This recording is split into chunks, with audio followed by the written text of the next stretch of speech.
नमस्कार, आप देख रहे हैं बनो अपना फाइनेंस मिनिस्टर दिवाली स्पेशल। मैं हूं आपके साथ प्रशांत पांडे। आप सभी को त्योहारों की ढेर सारी शुभकामनाएं। और लगातार इस श्रृंखला में हम आपको अलग अलग तरीके से आपकी निवेश यात्रा में रोशनी पहुंचाने का काम कर रहे हैं। दिवाली का मौका है और जाहिर सी बात है, सुख समृद्धि की कामना सबकी होती है और आपकी इसी समृद्धि की यात्रा में हम आपके मार्गदर्शक हैं, मित्र समझ लीजिए, और शायद रोशनी की पुंज के तौर पर आगे का जो पथ है उसको प्रकाशित करने की कोशिश हम कर रहे हैं। उम्मीद करते हैं कि आपकी निवेश यात्रा ऐसे ही और ज़्यादा रोशनी से सराबोर हो, इसमें अलग अलग लड़ियाँ मिलें। चलिए, आज की चर्चा में भी इसी तरह से हम बहुत सारे विषयों पर चर्चा करेंगे।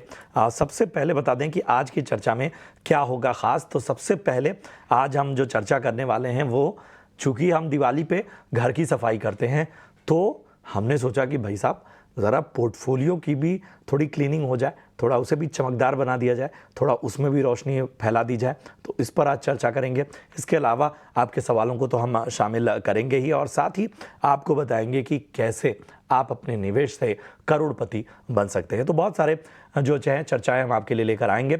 लेकिन सबसे पहले मैं इस चर्चा में, जो हमारी शुरुआती चर्चा है, जो हमने कहा ना कि क्लीनिंग ऑफ पोर्टफोलियो या उसकी बेहतरी, इसका जो मार्ग है वो बेहतर हो, इसके बारे में चर्चा के लिए हमारे साथ दो बेहद खास मेहमान हैं। हमारे साथ अर्नब पांड्या हैं, जो कि फाउंडर है मनी एडू स्कूल से। और अर्नब, बहुत बहुत स्वागत आपका। और हमारे साथ साहिल कपूर हैं, मार्केट स्ट्रेटजिस्ट हैं और हेड प्रोडक्ट्स हैं डीएसपी म्यूचुअल फंड से। आप दोनों का बहुत बहुत स्वागत। सबसे पहले तो आप सभी को त्योहारों की ढेर सारी शुभकामनाएं। दीपावली और इसके साथ ही तमाम त्यौहार, रोशनी का पर्व, फेस्टिव सीज़न, ये सभी आपके जीवन में सुख समृद्धि और ऐसे ही मार्गदर्शन का जो पूरा कह सकते हैं कि एक दायरा आपने बनाया है वो और ज़्यादा बेहतर और बेहतरीन हो, यही हमारी कामना है। सबसे पहले अर्नब, मैं आपके पास आना चाहूँगा। जैसा हमने कहा कि पोर्टफोलियो की भी क्लीनिंग आवश्यक है। पोर्टफोलियो को भी जो है वो बहुत हेजी नहीं रखना है, बहुत ही क्लीन रखना है। तो इसके आखिर इसके मायने क्या है? प्रशांत, आपको, आपकी पूरी टीम को और सभी दर्शकों को दिवाली की शुभकामनाएं। तो जब हम कहते हैं कि पोर्टफोलियो का भी क्लीनिंग होना चाहिए, इसका मतलब ये होता है कि जैसे हम अपने घर में कई सारी चीजें लाते हैं और फिर उनका जब इस्तेमाल होने के बाद कई बार हम वो पुरानी चीजें रख लेते हैं अंदर। लेकिन दिवाली के समय पे हम देखते हैं कि घर की सफाई में ये सभी चीजें को निकाल देते हैं। कई बार आपके पास उसके सामने कोई नई चीज आती है। उसी तरह अगर आप पोर्टफोलियो को देखें, तो उसमें आपने जो सभी प्रकार के निवेश को जोड़ा हुआ है, उसमें एट रेगुलर टाइम इंटरवल्स ये भी ज़रूरत है कि आप उसमें बदलाव कीजिए। तो कई बार बदलाव के सोच में हम, क्या होता है कि जो पुराने निवेश होते हैं वो वहीं के वहीं रह जाते हैं।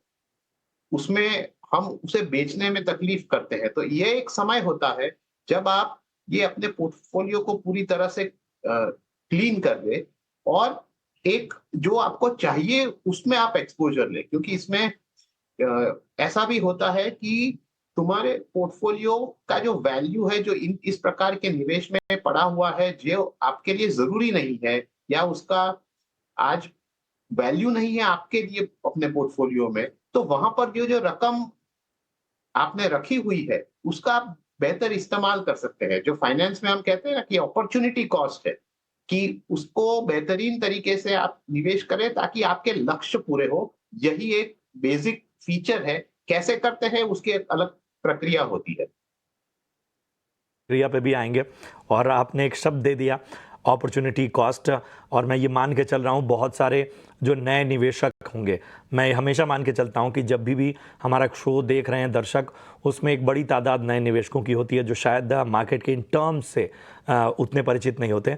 तो मैं ज़रा ये अपॉर्चुनिटी कॉस्ट और बाकी प्रक्रिया को भी समझूंगा, वो आपके पास आना चाहूँगा। साहिल, मैं आपके पास आना चाहता हूँ। एक तो चलो ठीक है, हमें जो पहले से निवेश यात्रा कर रहे हैं उनके हिसाब से हमने बात कर ली। लेकिन दिवाली एक नई शुरुआत है, दिवाली एक नया आरंभ होता है। कई लोग जो हैं वो अपने फाइनेंशियल्स को इसी दौरान उसके नफ़ा नुकसान बाकी चीज़ों का कैलकुलेशन करते हैं।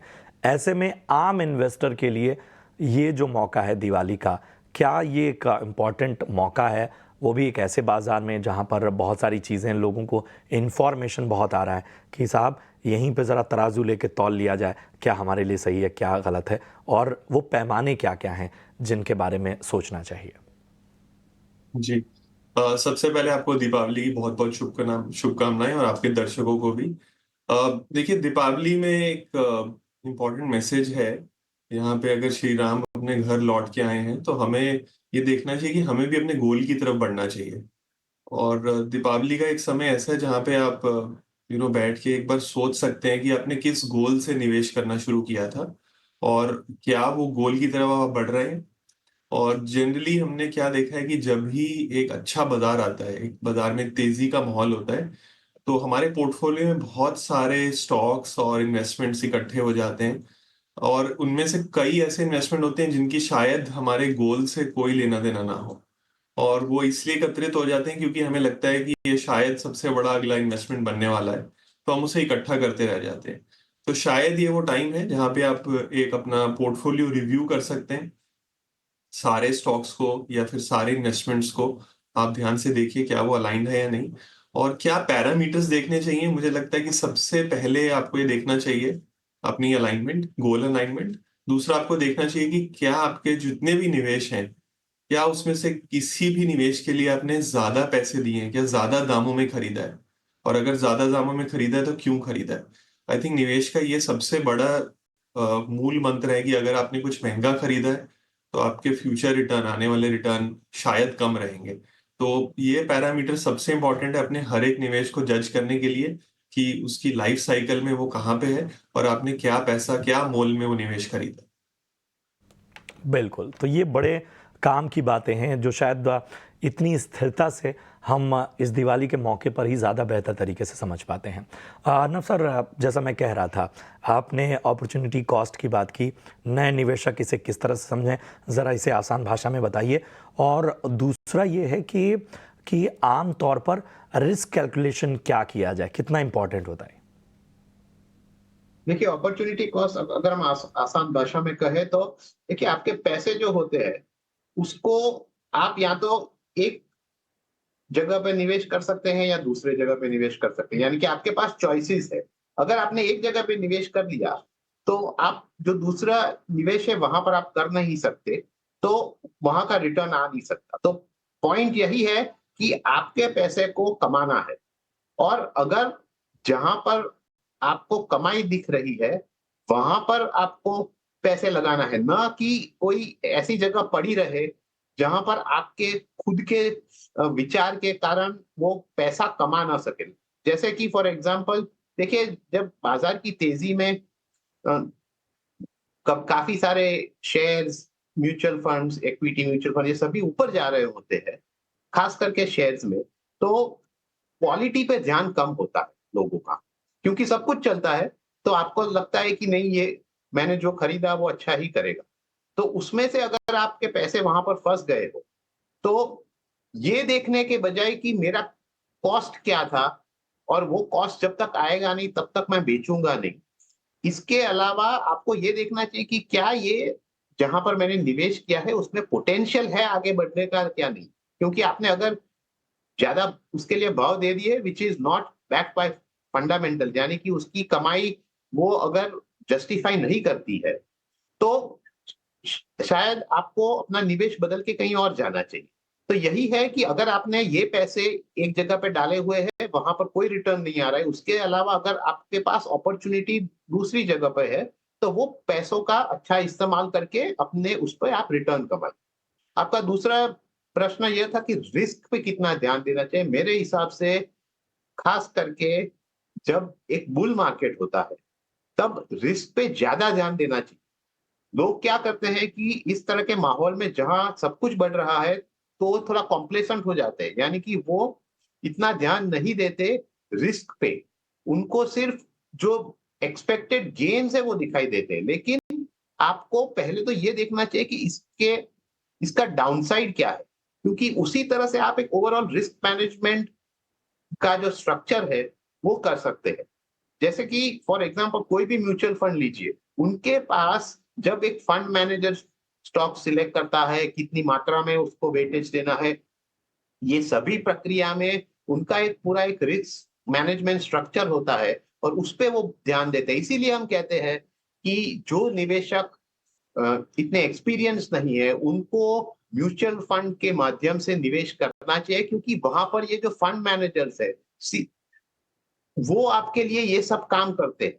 आपको दिखाई नहीं देता, लेकिन जो फंड मैनेजर्स के डिसीजन के पीछे वाला काम होता है, वो महत्व का होता है, क्योंकि जब सिचुएशन बदलती है, इस प्रकार के टफ टाइम्स आते हैं, तभी इनका और ये सभी चीजों का वैल्यू ऊपर आता है। इसीलिए रिस्क पे ज्यादा ध्यान दीजिए और उसी से आपके लिए फायदा। ये बहुत काम की बात है और रिस्क को जो है वो ख़ास तौर पे आपको इवैल्यूएट करना होगा और इसके साथ ही हमने आपको आसान भाषा में बताया कि ये अपॉर्चुनिटी कॉस्ट का पूरा गणित दरअसल है क्या। साहिल, मैं आपके पास आना चाहूँगा। अक्सर मैंने लोगों को देखा है कि जिस बात को हम कह रहे हैं, ये प्रैक्टिस नई नहीं है, पुरानी है, पोर्टफोलियो की क्लीनिंग। कई बार क्या करते हैं लोग कि ऐसे मौक़ों पे कि साहब चलो पूरा का पूरा पोर्टफोलियो खाली किया जाए, नए तरीके से रणनीति बनाई जाए। ये भी एक ट्रेंड देखा गया है। लोग सोचते हैं कि चलो इतना पैसा बन गया, अब जो है वो जो भी हमारे पास लमसम पैसा आ रहा है, जो भी हमारे पास कॉर्पस आ रहा है, इसको कहीं हम लगा देते हैं या इसी को लेके, लेकिन अब इन फंड से निकला जाए। ये रणनीति को कैसे देखते हैं आप? देखिए, ये जो डिसीजन है जहाँ पे आप अपना पूरा पोर्टफोलियो बेच देंगे, बहुत ही टैक्स इनएफिशिएंट डिसीजन हो सकता है, जहाँ पे आपको बहुत सारा टैक्स पे करना पड़े। तो मुझे लगता है एक पर्सनल फाइनेंशियल एडवाइजर की एडवाइस लेना बहुत ही अच्छा रहेगा इस मामले में, जहाँ पे आप अपने पोर्टफोलियो का रिव्यू कर रहे हैं। क्योंकि अगर आप इंडिया का लैंडस्केप देखेंगे, जो इन्वेस्टिंग लैंडस्केप है, अगर आप एसेट्स पिक करेंगे जहाँ पे आप निवेश करना चाहते हैं, तो आप एक स्टॉक्स देखेंगे, बॉन्ड्स देखेंगे, गोल्ड देखेंगे। तो इन सब में जब आप निवेश करने जाएंगे तो बहुत ही चुनिंदा एसेट क्लासेस हैं जहां पे आप बड़ा निवेश कर सकते हैं, और काफी ऐसे एसेट्स हैं जहां पे आपको टैक्टिकली कम निवेश करना पड़ेगा, क्योंकि या तो उनका साइज कम है या उनके रिस्क बहुत बड़े हैं। तो पूरा पोर्टफोलियो बेचना मुझे लगता है एक ऑप्टिमम स्ट्रेटजी शायद ना हो। हाँ, रीबैलेंसिंग ऑफ पोर्टफोलियो बहुत ही इंपॉर्टेंट पैरामीटर हो सकता है, और इसलिए मुझे लगता है कि अगर आप ओवरऑल रिस्क एसेट्स देखें या ओवरऑल एक पोर्टफोलियो देखें, तो एक म्यूचुअल फंड सेगमेंट है जिसका नाम है मल्टी एसेट एलोकेशन फंड। ये जो ऐसा एक सेगमेंट है जिसके अंदर सभी एसेट्स अप्रोप्रिएट मात्रा में आपको मिल सकते हैं, चाहे वो इक्विटी हो या बॉन्ड्स हो, इंटरनेशनल स्टॉक्स हो या गोल्ड हो। और ये एक ऐसा अकेला माध्यम है जहां पे आपको टैक्स एफिशिएंट पोर्टफोलियो मिलते हैं। मतलब जब भी ये पोर्टफोलियो अपने आप को रीबैलेंस करेगा, समझिए गोल्ड बहुत तेजी से ऊपर चला गया है, उस गोल्ड को बेच के वो कुछ स्टॉक्स में इन्वेस्ट करना चाहेगा, तो इसको कोई भी टैक्स पे करना नहीं पड़ेगा जब तक निवेशक अपना पैसा इस फंड से नहीं निकालता। तो मुझे लगता है कि ये ऐसी एक फंड कैटेगरी है जो कि एक वेल बैलेंस्ड कैटेगरी है। तो जो निवेशक जैसे अभी अर्नब ने बताया, जो स्टार्ट कर रहे हैं अपनी इन्वेस्टिंग जर्नी को, और वो एक संतुलित एसेट एलोकेशन प्लान बनाना चाहते हैं, तो उनको इस तरह के फंड स्ट्रक्चर का या इस तरह के इन्वेस्टमेंट स्ट्रक्चर का बेनिफिट लेना चाहिए, ना कि एक सिंगल एसेट क्लास फोकस रखना चाहिए जहां पे वो सिर्फ एक ही तरफ जाए। तो ये अपने एसेट्स को अलग अलग एसेट क्लासेस में डिवाइड करना मुझे लगता है सबसे ऑप्टिमम स्ट्रेटजी। लिए आपने जो बात कही है, इसी बात को थोड़ा और आगे बढ़ाते हुए थोड़ा और विस्तार देना चाहूँगा मैं अर्नब सर, आपके नज़रिए से एसेट एलोकेशन, डाइवर्सिफिकेशन और इसमें gold, equity, bond, international bond, इनका जो पूरा कह सकते हैं कि बंटवारा हो, वो किस तरह का होना चाहिए? देखिए, जब भी आप एसेट एलोकेशन के बारे में सोच रहे हैं, तो शुरुआत हर एक व्यक्ति को अपने निजी लक्ष्य के साथ करना चाहिए, क्योंकि कोई इंस्ट्रूमेंट सही या गलत नहीं होता।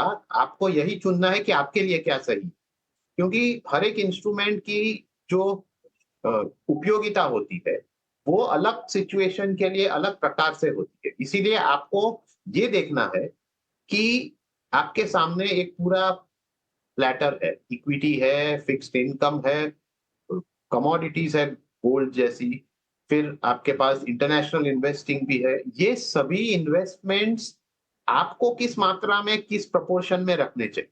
तो पहली बात ये है, रियल एस्टेट है, तो पहली बात तो ये है कि कई लोग सिर्फ वही एसेट क्लास में जाते हैं जहां उनको फेमिलियरिटी हो, या वो मानते हैं कि यहाँ पर मेरे रिटर्न्स बनेंगे। तो ये बात से आपको दूर रहना है। डाइवर्सिफिकेशन सिर्फ यही कहता है कि आप अक्रॉस एसेट क्लासेस अपने पैसे को स्प्रेड कीजिए, और विद इन एसेट क्लासेस भी। तो मान लीजिए इक्विटी में आपने एक्स परसेंटेज का निवेश करना है, तो वहां पर भी आप डिस्ट्रीब्यूट कीजिए across market caps, across sectors, ताकि अगर कोई भी एक एरिया या दो एरिया अगर काम नहीं कर रहे हो, वहां कोई तकलीफ हो, तो दूसरे जो अलग अलग एरियाज या निवेश है वहां से इसका संतुलन बनाए रखे। तो ये आपके लिए, आपके पोर्टफोलियो के लिए एक रिस्क मिटिगेटिंग स्ट्रेटेजी भी बन जाए। तो ये बहुत जरूरी है कि एज एन इन्वेस्टर आप किसी भी एक एरिया में सभी निवेश ना करें, स्प्रेड आउट कीजिए। किस मात्रा में आपको क्या चाहिए वो आपकी एज में, आपके रिस्क टेकिंग एबिलिटी पे, आपके लक्ष्य के आधार पे ये सब तय होगा। तो इसीलिए जब आप पर्सनल फाइनेंस के बारे में बात करते हैं, तो आपको हर एक व्यक्ति को बैठ के अपने लिए क्या सही है वो चुनना है। इससे एक और फायदा भी होता है जो लोग समझते नहीं है। लोग क्या करते हैं कि वो देखते हैं कि दूसरों ने क्या किया या दूसरों ने कितना रिटर्न्स कमाया। अब इसमें क्या होता है कि दूसरों ने क्या किया या क्या हुआ उनके लिए, ये आपके लिए महत्व नहीं है। आपको अपने लक्ष्य की तरफ जाना है, तो उसके लिए आपको सही मार्ग चुनना है। क्योंकि अगर ये नहीं किया तो फिर रिटर्न्स आए ना आए, रिस्क आपने लिया, ये सब अल्टीमेटली उसका कोई फायदा नहीं है। इसीलिए एसेट एलोकेशन कीजिए, अपने गोल्स के मुताबिक कीजिए, और फिर आप चैन से रात को सो भी सकते हैं, क्योंकि ये अपना जो निवेश है वो अपना काम करता है। बिल्कुल, तो ये बड़ी काम की बातें हैं जो हम आज चर्चा कर रहे हैं, इसीलिए मैं कोशिश कर रहा हूँ कि मैं ज़्यादा इसमें ना बोलूँ और जितना ज़्यादा हमारे एक्सपर्ट आपको बेहतर तरीके से बता पाएँ वो ज़्यादा अच्छा हो। चलिए साहिल, मैं आपके पास आना चाहूँगा। आम तौर पर दिवाली को जब हम एक नई शुरुआत के तौर पे देख रहे हैं, तो एक निवेशक वो कौन-कौन सी चीज़ें हैं जो उसे ध्यान में रखनी चाहिए? और अपने अनुभव से बताइए कि आप अक्सर कौन-सी ऐसी गलतियाँ देखते हैं जो आम तौर पर निवेशक अपने पोर्टफोलियो बनाने में करते हैं? जी। देखिए, सबसे पहली और सबसे बड़ी गलती जो हम सभी लोग करते हैं और मैंने भी बहुत बार की है और उससे बचने की कोशिश करता हूँ, वो है जो हमारा लगातार फोकस बना रहता है रिटर्न पे। जब हम किसी भी निवेश के बारे में सोचते हैं, हम ये सोचते हैं कि वो कितना देगा। ये हमारा सबसे चुनिंदा सवाल रहता है और मुझे लगता है कि ये सबसे बड़ी प्रॉब्लम है और सबसे बड़ी गलती है जो हम करते हैं।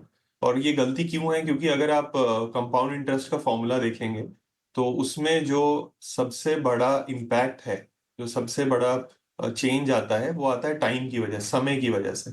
तो अगर आप ज़्यादा समय देंगे अपने निवेश को, तो रिटर्न अच्छा बनेगा। तो इसीलिए हमें रिटर्न की नहीं, समय के बारे में ज्यादा सोचना चाहिए, क्योंकि समय ही सबसे बड़ा बलवान है when it comes to investing. लेकिन ये जो मैंने आपको बताया, जो समय पे जो फोकस है, ये शायद दूसरे नंबर की बात है। सबसे पहली बात है कि ये जो आप निवेश जहाँ पे करने जा रहे हैं, उसकी क्वालिटी क्या है? क्या वो निवेश ऐसा है जो आपको रिटर्न दे सकता है? तो वो क्वालिटी पे फोकस होना बहुत ज्यादा जरूरी है। मुझे लगता है कि जैसे जैसे हम तेजी के बाजार में रहते हैं, बुल मार्केट में रहते हैं, वो फोकस जो है कहीं ना कहीं चला जाता है, क्योंकि हम जिसको फाइनेंस में ग्रेटर फूल थियरी है, उस पे चले जाते हैं। हमें लगता है कि हमें सिर्फ ऐसा ही शेयर चूज करना है, ऐसा ही निवेश चूज करना है जो आज हम खरीदें और कोई हमसे ऊंचे दामों में खरीद ले। ये निवेश करने की गलत रणनीति है। सही रणनीति क्या है? आप एक ऐसा निवेश करें, ऐसा इन्वेस्टमेंट ढूंढें जो अपनी वैल्यू से कम दामों में मिल रहा हो। तो सबसे पहला मूल मंत्र है कि आप कभी भी महंगा नहीं खरीदें। दूसरा मूल मंत्र है कि आप समय दें निवेश को। अगर दिवाली एक टाइम है रिव्यू का, तो मुझे लगता है कि ये एक्शन का टाइम नहीं है ना, ये काम करने का टाइम नहीं है। निवेश के अंदर एज आई सेड कि समय बहुत बलवान है। तो समय के लिए आपको एक आलसी निवेशक बनना पड़ेगा, आपको कम एक्शन लेना पड़ेगा।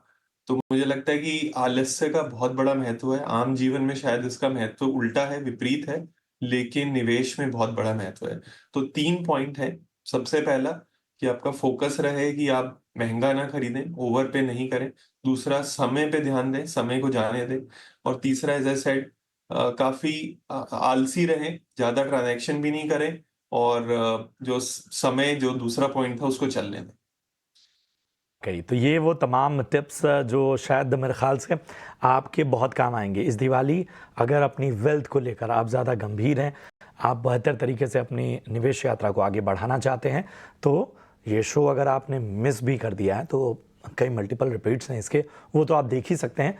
लेकिन इसको हम डिजिटल वर्ल्ड यानी यूट्यूब पर भी डालेंगे, तो वहाँ से भी आप रिविजिट कर सकते हैं। शुक्रिया करेंगे अर्नब सर, शुक्रिया करेंगे साहिल, आप दोनों का बहुत ही अच्छी चर्चा रही और मेरे ख्याल से इससे बेहतर मौका नहीं हो सकता था। आप दोनों को ढेर सारी शुभकामनाएं, आपके परिवार, आपकी टीम, आपके सभी साथियों को हमारी ओर से शुभकामनाएं। उम्मीद करते हैं कि निवेश की यात्रा बेहतर और बेहतरीन रहे। चलिए इसी के साथ यहाँ रुकेंगे एक छोटे से ब्रेक के लिए, लेकिन साहब रुकिए, अभी जो है अभी तो बहुत कुछ देना आपको बाकी है। इस छोटे से ब्रेक के बाद एक और ख़ास सेगमेंट लेकर आएंगे और हमारे साथ 2 बेहद ख़ास एक्सपर्ट जुड़ेंगे।